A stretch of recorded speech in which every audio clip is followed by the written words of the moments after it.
हमारे चैनल से जुड़ने के लिए YouTube पर लिम्रा एजेंसी सब्सक्राइब करें। बहरहाल मौलवी बदनाम हो गए। जब खूब बदनाम हो गए, सब कहीं जहाँ देखो हुए चर्चा हुए कि यार बहुत घामड़ है, बहुत बदअकल है, बताओ 15 दिन होगा जाल नहीं कह पाई। जब बदनाम हो गए मौलवी तो एक दिन फजर की नमाज में जैसे इमाम साहब सलाम फेरी वैसे मौलवी खड़े हुए गए, कहने आज कोई जाएगा नहीं, आज मैं हजरत इमाम हुसैन की शहादत बयान करूँगा। तो शीवे कहीं नहाए 15 दिन होगा जाल नहीं कही पैसे, तो कि तकरीर कैसे करी हो? तो सब बैठ गए, कहीं देखी बोलत का है आके, और पहले से मौलवी मौलाना और रहबे करे। बखड़ा हुआ मौलवी और ऐसी इमाम हुसैन की शहादत बयान की कि सारे शिया भों भों रोवे लगे। और उनकी शहादत है भी दर्दनाक। 1400 साल गुजर गए, आज भी किताब में वो रवायत पढ़ो तो आंखों में आंसू भरी ही आते। सारे शिया भों भों रोए लगे तो मौलवी चुप हो गए। जब सेवे रोए रोए के चुपाने, तब सेवे कहते आए हो 15 दिन होएगा तुम जाल नहीं कह पाए। आवाज़ अचानक अत्ते बड़े मौलाना कैसे हो गए यार, अत्ती बढ़िया तकरीर सुनाई दी हो। तो मौलवी कहते तुम्हें कुछ पता है? आज रात जब मैं बिस्तर पे लेटा तो मैंने 1000 मरतबा कहा या अली या अली या अली। कहा फिर? कहा जब 1000 मरतबा पुकारा तो हजरत अली तशरीफ़ ले आए। तो शिवे चौंके, कहीं तू पुकारे तो अली आएंगे? हमारे लोगों जिंदगी गुजर गई अली अली कहा तो अली नहीं आए, अब तू आज रात में पुकारे आज रात में आएंगे, कहीं समझे नसीब के बाद। तो कहीं फिर क्या हुआ? कहा हजरत अली ने पूछा क्यों बुलाया? मैंने कहा मैं पढ़ना चाहता हूँ। हजरत अली ने कहा मुँह खोल। जैसे मैंने मुंह खोला, मेरे मुंह में हजरत अली ने थूक दिया, और जैसे हजरत अली का थूक अंदर पहुंचा तो मेरा सीना इल्म से भर गया, मैं बहुत बड़ा मौलाना बन गया। अब जौन चाहो मसला पूछ लो, जौन चाहो तकरीर सुन लो। तो शिवे कहते हाय हमारे लोगन जिंदगी गुजर गए, अली नहीं आए, और तेरे पास आई गए तेरे मुँह में थूक्यू दीन, कहीं हमरे नसीब के बाद। तो शिवे कहते भाई हम आपका हाथ जोड़ते हैं, अली का थूक मिले कहाँ? तुम्हारे मुंह में अली ने थूका है तो तुम हम लोगों के मुंह में थूक दो, कम से कम तुम्हारे वसीले से अली का थूक तो हम लोग पा जाएंगे। तो मौलवी कहते हाँ अति मेहनत के बाद उनके थूक पावा तो क्या ऐसे थूक देवे? कहीं फिर? तो मौलवी कहते एक मुँह में थूका ही 100 रुपया लेवे। तो शिवे कहते अरे यार तुम 100 की बात करते हो, अली का थूक मिले कहाँ यार? बे एक शिवा आगे बढ़ा 100 के नोट दीस, मुँह खोलिस तो के मुँह में मौलवी थुक्किन। बस दोसर का शिवा गवा वो 100 के नोट दी, बहु के मुँह में थुक्किन। बस शियों की लाइन लग गई, 100 रुपया डारा चले जाए, मौलवी थुक्कत चले जाए। थुक्कत थुक्कत थुक्कत थुक्कत पूरे बाजार के सियन के मुँह में थुक्किन मौलवी। और जब सीवे खत्म भये तो मेहरुए चल दी। उन्हों तो बहुत शौकीन होते, उन्हों आया के मुँह बावे लागी। 100 के नोट मौलवी पावे, थुक्का करे, अल्लाह जाने के थूक कहाँ से अत्ता आवत रहा है। बातें कहा अखा थू ऐसे करे, 100 के नोट मिलत रहा है। थुकावत थुकावत पूरे बाजार के सियन के औरतन के मुँह में थुक्किन मौलवी। और जब सब थुकाए थुकाए चले गए, रुपया के ढेर लग गवा। तब रात में मौलवी सोचे लगे कि यार सवेरे तो पोल खुलिन जी, हम कहा है कि हमरे मुँह में थुक्किन है तो मत्ते बड़े मौलाना हो गए, और ये सब हमसे थुकाए के गए हैं, सवेरे कुछ जान पाई है ना, तो सवेरे तो पोल खुलिन जी।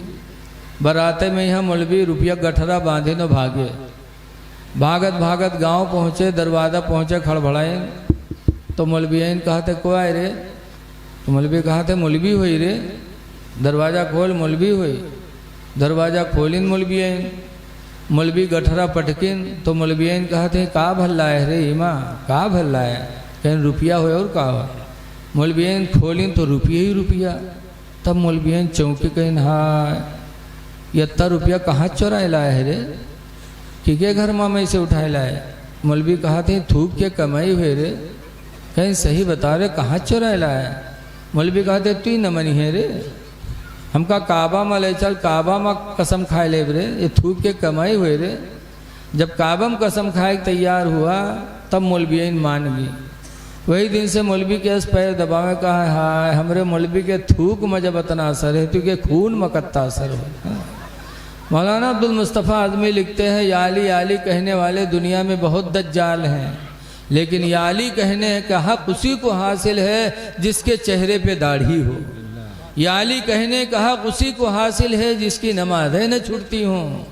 या अली कहने का हक उसी को हासिल है जिसको तिलावत कुरान से लगाव हो।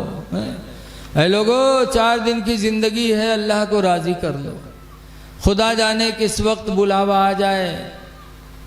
आज हमारी नमाजें छूट रही हैं और फिर अल्लाह की ज़मानत का इंतज़ार कर रहे हैं कि अल्लाह हमारी हिफाजत क्यों नहीं करता है। दुआएं मांग रहे हैं।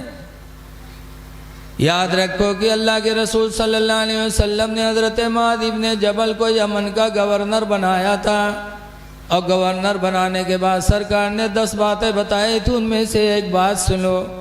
सरकार ने फरमाया था, मुआज़ इब्न जबल गवर्नर हो गए लेकिन एक बात सुन लो, ला ततरुकन्ना सलातम मक्तूबतम मुतअम्मिदा, हरगिज़ हरगिज़ नमाज फ़र्ज को जानबूझ के न छोड़ना। फ़इन्न मन तरक सलात मुतअम्मिदा, इसलिए कि जिसने नमाज फ़र्ज को जानबूझ कर छोड़ा, फ़क़त बरियत मिन्हु ज़िम्मतुल्लाह, तो अल्लाह की ज़मानत उस इंसान से अलग हो जाती। अल्लाह उस बंदे का ज़ामिन नहीं रहता जो जानबूझ कर एक वक्त की फ़र्ज नमाज को छोड़ता है। तो जब हमने नमाजों को छोड़ा तो खुदा की ज़मानत हमसे चली गई। ऐ लोगों, चाहते हो कि खुदा की तरफ से हमारी हिफाजत हो, अल्लाह हमारे लिए कोई हिफाजत का ज़रिया पैदा कर दे, तो नमाज पढ़ो, नमाजों का वसीला बनाओ। इंशाअल्लाह नमाज के वसीले से हमारी तुम्हारी खुदा हिफाजत फरमाएगा। बसरा में एक औरत थी जिनका नाम है राबिया। अकेले घर में राबिया सो रही थी। घर वाले कहीं रिश्ते में गए थे, मेहमानी में। इत्तेफाक से उसी रात को चोर राबिया के घर में पहुंच गया। चोर ने देखा कि मर्दों में कोई नहीं, तन्हा एक औरत है, तो बड़ा खुश हुआ कि आज तो आसानी से चोरी करेंगे। एक औरत है, अगर जग जाए तो एक घूसम जमीन पकड़ाई दे, ये हमारे करी का। बड़े आराम से चोरी किया। राबिया सो रही है। चोर ने सामान को इकट्ठा किया, गठरे में चादर में बांधा और बांधने के बाद गठरी उठा के चोर ने सर पे रखा। राबिया के घर से निकलने का इरादा किया। जैसे निकलने का इरादा किया वैसे इसके आंखों की रोशनी चली गई, अंधा हो गया। जब चोर अंधा हुआ तो गठरी को पटका और रोया का, या अल्लाह आंखों की रोशनी वापस कर दे, चोरी नहीं करूँगा। अल्लाह बड़ा मेहरबान है, उस चोर के आंखों की रोशनी वापस आ गई। जब देखे लाग तो फिर ठाड़ सोचे कि कहूँ बेर बेर थोरो हुई, ला उठाई ली, फिर उठाई ली इस गठरिया, फिर उठा के सर पे रखा, जाने का इरादा किया, फिर अंधा हो गया, आंखों की रोशनी फिर चली गई। फिर उसने गठरी को फेंका, फिर तौबा किया, या अल्लाह मेरी आंखों की रोशनी वापस कर दे, तेरे इज्जत व जलाल की कसम जिंदगी में कभी चोरी नहीं करूँगा। अल्लाह बड़ा मेहरबान है, आंखों की रोशनी वापस कर दे। तब चोर ने दुआ मांगी थी, या अल्लाह जिंदगी गुजर गई, बड़े बड़े घरों में मैंने डाका डाला, ऐसी मुसीबत कभी नहीं आई थी। आज इस घर में तन्हा एक औरत सो रही है, चोरी करने पर मुझे ताकत नहीं मिलती।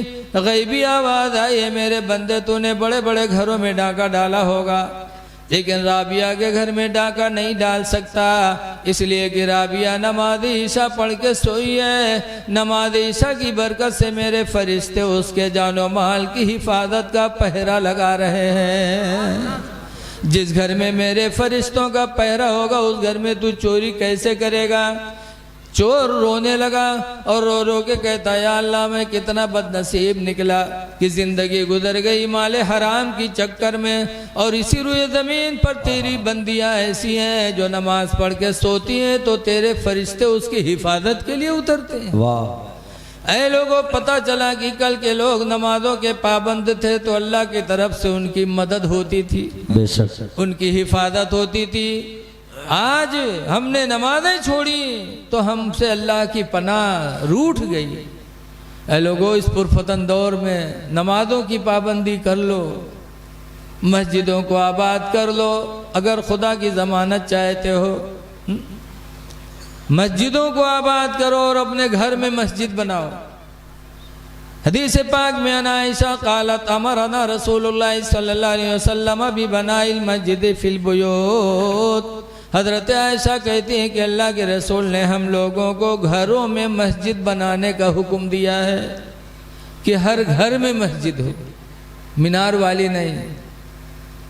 मीनार वाली मस्जिद में तो पंचगाना नमाज जमात से पढ़ो, बाकी और नमाज नवाफिल है, तहज्जुद है, वबीन है, नमाज अशराक है, नमाज तस्बीह है।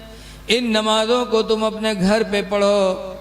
कई कमरे हो तो एक कमरा इबादत के लिए ख़ास कर दो, एक ही घर हो तो उसका कोई कोना इबादत के लिए ख़ास कर दो कि जब तुम उसमें नवाफिल नमाज पढ़ोगे तो तुम्हारे घर के छोटे छोटे बच्चे तुमको देख कर नमाज पढ़ने के आदी होंगे, उनकी भी आदत पड़ेगी। इसलिए नमाजें पढ़ो, खुदा जाने किस वक्त बुलावा आ जाए। लेकिन आज हम लोगों के दिल बड़े ढीठ हो गए, बहुत ढीठ हो गए। एक बुढ़वा रहा है बीमार भवा तो कोई लड़का का घेरे बैठे, अब्बा ये बात अब्बा वो बात। अत्ते में बुढ़वा कहते भैया रे अभी हम बचबे ना कहीं तब अब्बा। तो बुढ़वा कहते जब हम मर जेबे ना तो हमरे कफन में पुरान कपड़ा दिहो। लड़के कहीं अब्बा यूँ कहाँ हो सका था, तो हमरे लिए घर बनवाए, ज़मीन खरीदो, सब कुछ कियो और मर जाइयो तो हम लोग कफन पुरान कपड़ा के देबे। अब्बा गांव वाले कहा कहीं हैं? तो बुढ़वा कहते गांव वाले चक्कर में पड़ के सारे हमको फंसाए दे रे। कहीं कहा है अब्बा? कहते अरे पुरान कपड़ा में लपेट के रखियो ताकि कब्र में फरिश्ते हिसाब ले आई हैं, देखिए कफन पुरान। तो कहे तो बहुत पहले मर चुका है, कि हिसाब होएगा वही छोड़ो, छोड़ छाड़ चले जाइए और नवा कफन में लपेट के रखियो, जुड़ते जुड़ जाई हैं कि नहीं जुटी हैं बताओ। ऐसे ऐसे बुढ़वा पड़े हैं कि जिंदगी भर तो दलाली करबे के ने मरक बादो सोचा था कि हूँ 420 के निकल जाएगा। लेकिन यकीन जानो खुदा की पकड़ बहुत सख्त है। कुरान फरमाता इन्ना बतश रब्बिक लशदीद, बेशक तुम्हारे रब की पकड़ बहुत सख्त है। कब्र बड़ी अंधेरी कोठरी है। आला हजरत जैसे मुजद्दिद भी कब्र को याद करके दुहाई करते थे, या रसूल अल्लाह खड़े हैं मुनकर नकीर सर पर, न कोई हामी न कोई यावर। अल्लाह खड़े मुनकर नकीर सर पर, न कोई हामी न कोई यावर। और बता दो आकर मेरे पैगंबर के सख्त मुश्किल जवाब में है। जिंदाबाद। ऐ लोगो नमाजों की पाबंदी करो, अल्लाह से डरो। अल्लाह फरमाता वक़ूलू क़ौलन सदीदा, और अच्छी बोलियां बोलो, झूठ न बोलो, दुरुस्त बोली बोलो। आज दुआएं क्यों नहीं कबूल होती हैं? गौर करो। एक बुजुर्ग थे हादा बाबा फरीदुद्दीन गंजे शकर,